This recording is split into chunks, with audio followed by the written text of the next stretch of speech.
Is your child struggling with math or reading and you're not sure where to start?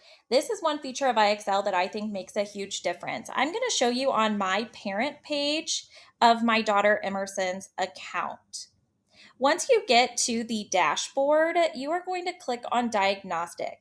This diagnostic helps to identify exactly where a student is performing and where they have gaps. So instead of guessing what your child needs, IXL recommends skills based on their results. We're going to go ahead and click into the Getting Started section here because this is going to show us how to use that diagnostic. You can watch a welcome video and you can explore additional resources down below.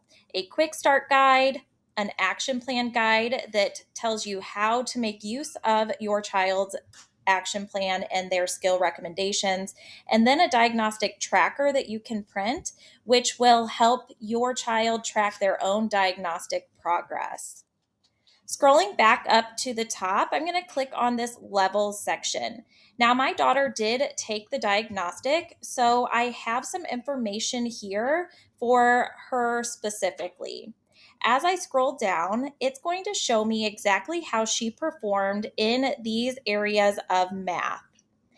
It's going to tell me the recommended skills that she should continue to work on so that she can get up to grade level in those areas.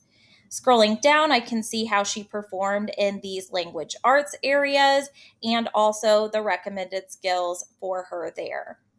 You can additionally print your action plan, and that would be a full report of your child's current levels and their recommended skills.